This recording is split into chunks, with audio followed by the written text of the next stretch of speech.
সালে সিপাহী জনতার ঐক্যের এক বৈপ্লবিক ভূমিকার মধ্য দিয়ে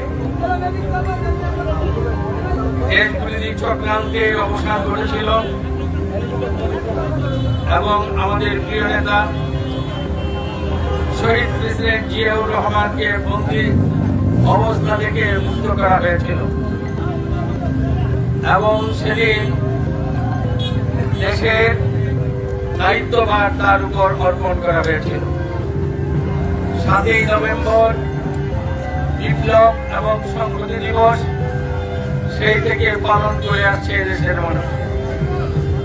তারই ধারাবাহিকতায় আজকের এই অনুষ্ঠান এবং কর্মসূচির আয়োজন করা হয়েছে কেন্দ্রীয় দিক নির্দেশনায়।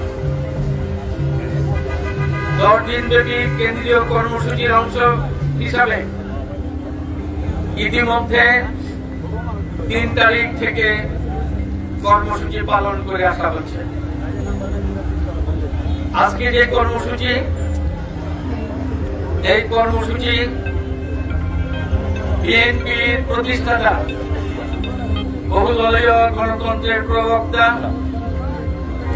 সফল রাষ্ট্রনায়ক এবং জাতির বিভিন্ন ক্লান্তি লগ্নে যিনি জাতিকে পথ দেখিয়েছেন, তার আদর্শে গড়া দেশের সর্ববৃহত্তম রাজনৈতিক দল বিএনপির কর্মসূচিতে আজকে আমরা অংশগ্রহণ করছি। এই আয়োজন করার জন্য আমি উদ্যোক্তাদেরকে ধন্যবাদ জানাচ্ছি, যারা অংশগ্রহণ করেছেন তাদেরকেও ধন্যবাদ জানাচ্ছি। শহীদ প্রেসিডেন্ট জিয়াউর রহমান শুধু বিএনপির প্রতিষ্ঠাতা নন,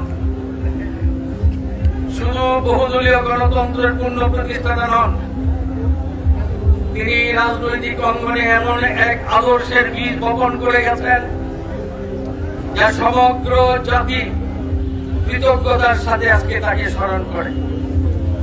দেশপ্রেম এবং মানব কল্যাণ, দেশের উন্নয়নে কাজ করার যে আদর্শের বীজ বপন করে তাকে লালন পালন করে এর সুফল প্রতিফলন এবং বাস্তবায়ন করে দেখিয়ে গেছেন এবং যার দ্বারা আজকে তিনি পৃথিবীতে নেই, কিন্তু তার প্রতি বাংলাদেশের সর্বাধিক মানুষের শ্রদ্ধা রয়েছে।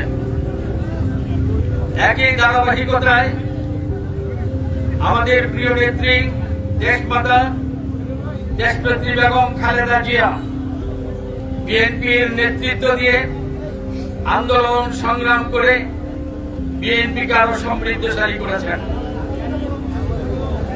3 বার প্রধানমন্ত্রী নির্বাচিত হয়ে অভূতপূর্ব উন্নয়নের গতিধারা তৈরি করে সারা বিশ্বের কাছে একটা উদাহরণ সৃষ্টি করে গেছেন।